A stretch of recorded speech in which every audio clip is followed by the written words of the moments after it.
Are you a relationship therapist? Yeah. No, I'm just from Morocco. You're just from Morocco. Okay, that makes sense. Yeah. Is there anything that you'd like me to talk about? Anything? Kendrick? And what did you say over there? Super Bowl. So basically Kendrick. Yeah. Kendrick. Yeah, I mean, so first of all, I didn't watch Super Bowl. Okay. I rarely watch that shit. I mean, I watch like the highlights, but I don't support that shit. Okay. I don't give a who's playing in it. Okay. Philly, though. What's that? I said Philly. Philly? Are you a Philly fan? No, but I'm from Jersey. You're from Jersey. She's like, I'm nearby Philly. I'm like, are you a Philly fan? She's like, I'm in the adjacent state. So naturally. That's like saying, do you like the Golden State Warriors? Yeah, I live in Reno. I live in Reno, so obviously I'm a Golden State Warrior fan. That was interesting. You know, I've been a fan of Kendrick for a long time. I think he's extremely talented. I think he's one of the greatest artists of our time. I don't love that he didn't say anything about Gaza. I don't know what his reasons are for not like saying literally anything. I wish he did. But other than that, I think he's a great artist. He's a bit fixated on Drake right now. I will say it's like, you know, like Drake, obviously Drake's mistake for like trying to do a diss track against Kendrick, like that was his own burial. I don't know what he was thinking. Like, you know, I don't know. Canadians, stay out of the diss track game. It's not your thing. You know what I mean? It's like, what are you going to be like? Yeah, sorry, I'm sorry. You know, like it's not. And so then Drake buries him with the song "They Not Like Us." He buries him. Kendrick buries him. And now, correct me if I'm wrong. So Jay-Z books the Super Bowl, basically. Jay-Z books the halftime show. Okay, so that's who I got to reach out to next year. But I'm so close. But Jay-Z booked Kendrick because I guess Diddy wasn't available, and I'm just kidding. But so Jay-Z booked Kendrick because he could have booked Lil Wayne, right? He could have booked Lil Wayne, who would make a lot of sense in New Orleans, but he didn't because Drake signed with Wayne's label. Is that correct? Am I correct? So it was. Okay, well, I guess apparently I know less than we all know equally little. I don't know, and I don't know if this is true. Somebody told Kendrick not to do "They Not Like Us," right? They told him. The Super Bowl people told him. The Super Bowl gods. Whoever's running the show. Tom Brady. Fucking Tom Brady. He was like, whatever you do, don't do "They Not Like Us." And boy, he did "They Not Like Us." He even wore a chain that had a line from the song in it, and it was a line that everybody sang together. I mean, this has had to be Drake's worst night of his whole life, because Drake's sitting at home like, you know, he's gonna follow the rules. Okay, I know Kendrick's, you know, we've been a little mean-spirited, but he's gonna follow the rules, and he's not gonna do "They Not Like Us" because I specifically requested that he does indeed "They Not Like Us." And then you hear the song come on, da-na-na-na, and he's like, oh no, they're just playing the music, right? And then Kendrick comes on, he does the whole song, and they did believe, because there's a part where he says certified lover boy, certified pedophile, but he didn't say pedophile. He just said certified lover boy, certified, and then looked at the camera. And then it was just like so awkward. And then when he does a line in the song where he says A minor, which is it's a pun because he's talking about the chord A minor, and he's also talking about Drake being a pedophile. And he said probably A minor, and the whole crowd sang along with that line. Like literally the whole crowd. Like there was grandmas, they're like A minor, like everybody was in on it. It was the most unification I've seen in the United States in like 30 years. Everybody was like, we know this Canadian's a pedophile. And they all And then there was a part, and so Kendrick had a chain that said A minor on it, right? I believe. It's like, wow, really like rubbed it in. And then there was a part where he looked at the camera, I believe, correct? Because I didn't actually see this part. He looked at the camera, and then he was like, Drake, I hear you like I'm young. So he really rubbed it in. So the Super Bowl was not good to Drake. Literally the whole halftime show was just to like really, really hurt Drake, which is, I'm here for it. But like, whoa, Kendrick, like, are you just gonna keep doing this? Like, how far is it gonna go? But we all know that was not the main event of the Super Bowl halftime, okay? The main event of the Super Bowl halftime was the hero backup dancer who held up a combo Palestinian Sudan flag to free both Palestine and Sudan at the Super Bowl in the time when that message is needed the most. And dude, he was so on it. He was pulled it out and he was just like waving that shit and then like looking and waving that shit and looking. And then the moment he saw security coming towards him, he got the stage and he was still waving it, and then he was like moving around, he was like waving it, and then he moved here. And then 5 dudes in suits tackled him. It was a sack. They fucking sacked him. They let him off. And they let him off with no charges.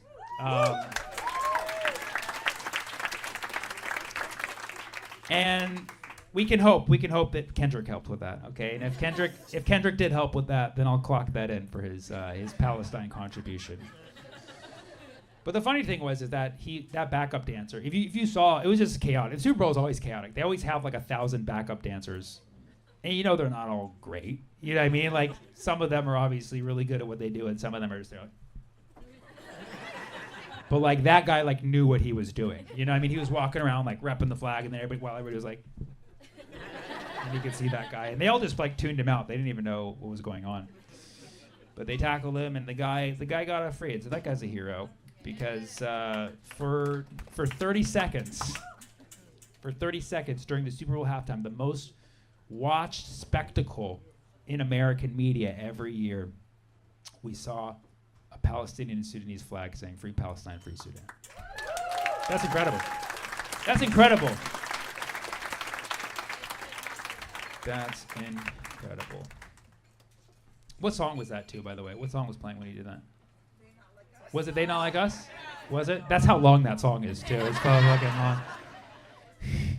That's what Kendrick did. He created a distraction, shitting on Drake. He's like, everybody, come on, A minor. And that's when the guy pulled it out. He's like, yeah. Yeah, that was fire. Is Drake bigger perv than Belichick? Is Drake a...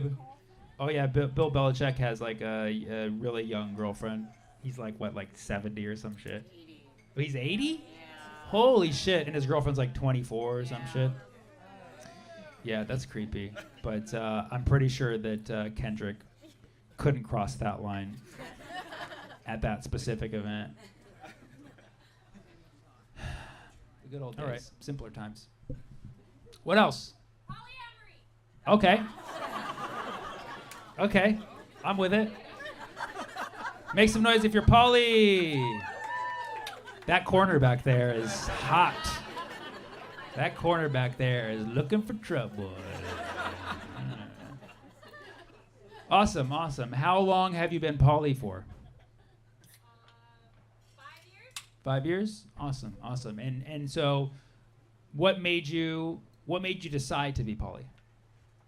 There's the idea of like poly as identity, Mhm. with queer identity. Mhm, mhm. Yeah. So you didn't decide. You were born into it. Well, no, I mean, you know, I've obviously heard it, you know, because like obviously, like you said, it's an identity. So some people feel like they're born poly. I feel like I am too. My girlfriend says otherwise. You know? I tried explaining that to her. I was like, poly is identity. You don't understand is that I identify as poly. And she was like, we're in a relationship. I was like, I know, but that's, you know, that's a little insensitive.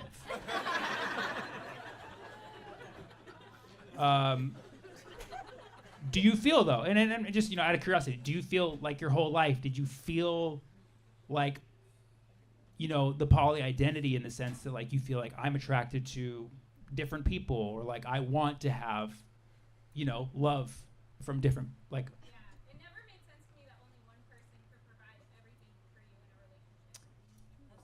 relationship. I think you summed it up. I think you said. I think you're speaking the truth right now. All the people in relationships are like, shut this down right now. I don't need these seeds being planted in your head, Teresa.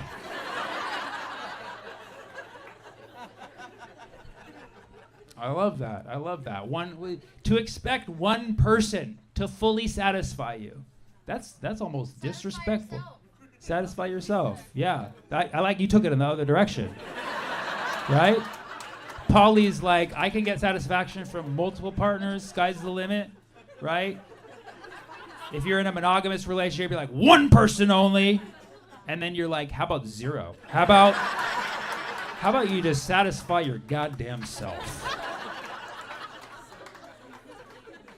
Now, here's one thing as a mathematician.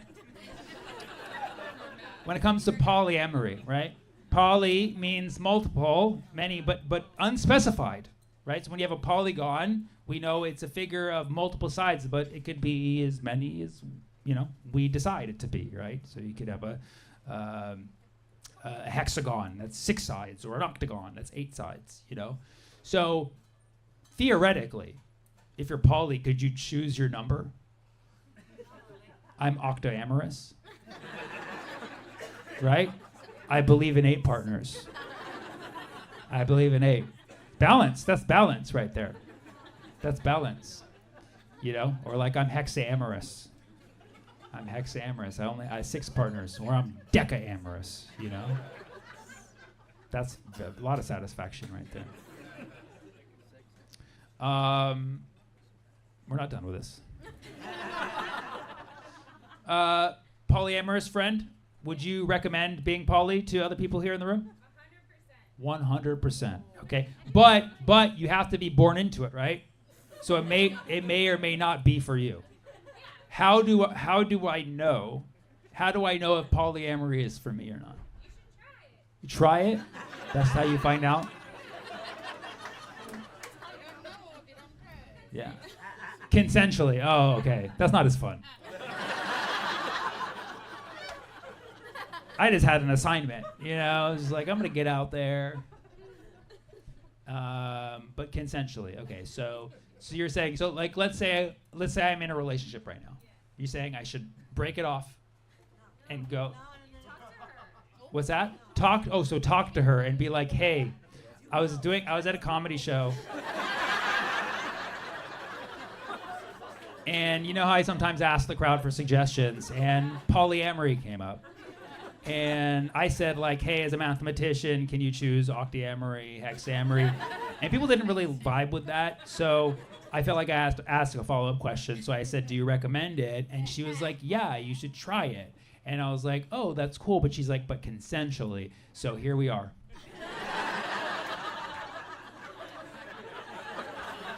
How do you think that would go over? Get the book. There's a book. What's it called? Polly Secure by Jessica who? Fern. F-E-R-N. Got it. Like the plant. She just have to do the same thing than you, and that's it. I just have to do the same. Who is it with? Yeah, she have to have her 8. You have your 8, and that's it. Oh, you're saying if I'm with a partner and I have 8, she has to have 8, Yeah. and then we can both say we ate, right? Yeah. You ate that. But are you suggesting that if I were to have 8 and she were to have 7, there would be some kind of imbalance there? It's not polygamy, equality. You said polygamy. You just said polygamy. We ain't talking about that, okay? We ain't going that far. We're talking about polyamory, okay? Anybody here into polygamy? Make some noise. Okay. So San Fran is not quite on that yet, okay? We're progressive with limits. Okay? We're all about the amore, not the gamey. You know what I mean? But you're saying that if I did it with a partner, it would have to be completely even.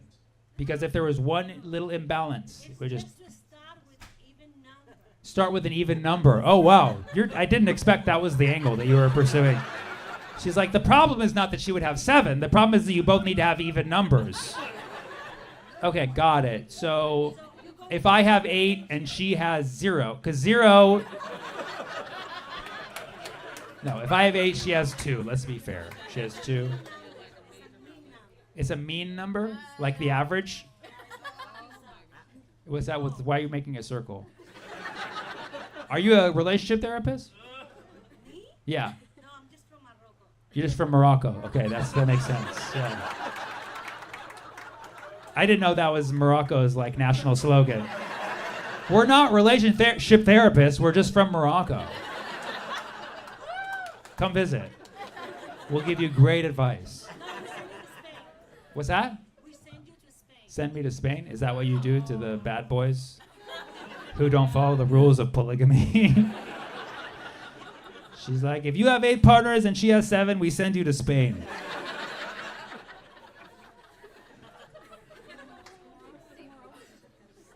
Okay. Last question. And then there's a group of poly friends in here. We have a poly gang. What's that? They're not poly. We have just one poly person. One poly person in the group. Do you feel like it's difficult to have friends who are not poly, or do you think it actually makes it easier? Depends on the person. Depends on the person. This is my family, actually. Oh, you're with your family. So they're clearly very accepting. Right. Because they Older generation. not the old. No, are you like pointing to someone right now? She's like, not the older generation, but the younger side of my family. They're super cool. What? Poly's nothing because it's just fun, right? I'm saying that's very easy to accept. Oh, that's awesome. And are you family? Yeah. Awesome. But They're saying that because I'm also kinky. well, the crowd wasn't sure how to take that. Okay. Yeah, you guys, yeah, you guys are a cool family. You know, you are beyond accepting. You're open. You're very open. You know, I was almost about to be like, that's how family, like a normal family should be. Like, Polly's nothing to accept. Like, right. It should be absolutely nothing. But then you're like, it's like they're cool with it because I'm kinky. Like, well, you guys are on another level that most families probably aren't, But I respect that. Your family is accepting of your polyamory because you're kinky. That's really cool. That's because no, that's a real thing. That's a real thing. Like there's parents out there who like, I don't want a poly son who's a prude. You know what I mean? So that is a thing. Was that teaching? Yeah. That's not ironic. Yeah, I heard you said you're like teach me something, and then you guys are like teaching. Yeah. And you want me to do my teaching math in Oakland bit. You want me to do a specific bit. It's funny because I'll ask these questions and people sometimes yell out things from my bits, but I don't remember my bits. And so I'll think they're like saying something personal about me. Like last night at my show, I was like, what else you guys want me to talk about? And it was a long day and I did not have a glass of water with me up here. And so you could hear my voice was like audibly dry. And so somebody was like, hydration. And I was like, wow, that was kind of mean, like it's been a long day. I am thirsty, but like you didn't need to say that, And then so I was like, no, trust me, guys, I drink water. And then the guy was like, are you sure? And I was like, whoa, this is so mean. And then yeah, I was just like really depressed after that. And then I went up, I left the show, and the guy came up to me. He was like, no, I was trying to get you to do your bit about water. I was like, how the was I supposed to know that from you saying hydration? I'm not gonna do the water bit tonight. So yeah. So there's that. You wanted me to talk about teaching, and you wanted me to teach you something, as if I haven't done enough tonight. I didn't just give you a mathematical relationship lesson. Yeah, I was a teacher for 6 years. Well, I'm still a teacher. I've been a teacher for 20 years at this point. All right, make some noise, teachers. Where are my teachers at? Teachers! Oh, awesome. That's awesome. That's a lot of teachers. That's really cool. And what do you X? Former. Well, that's, hey, it's like a president. Like, you're still a teacher. I'll still call you teacher, professor, teacher. What would you guys teach? Biology. Oh, that's cool.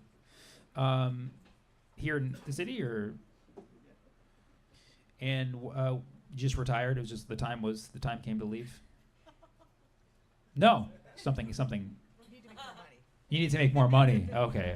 I thought you were gonna be like, something happened. I was like, that's not gonna be good. But yeah. I mean, it's they don't pay elementary school teachers enough. They don't pay most teachers enough. But yes, you would think elementary in San Francisco, or people, a lot of people there have a decent amount of money, and they're giving you their kids for the day. You would think you would get a decent salary, but that's f***ed up. That's sad. But I'm glad to see that you made the right choice. You don't get into teaching for the money.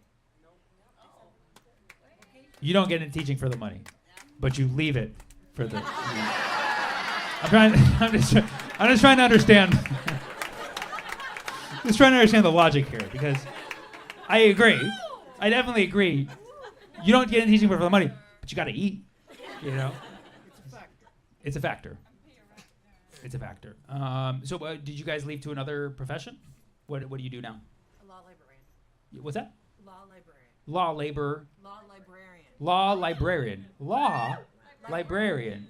So, a legal librarian. And I don't even know what this means, but it makes sense. I can already imagine you're working with lawyers, attorneys, and a librarian for a private law firm.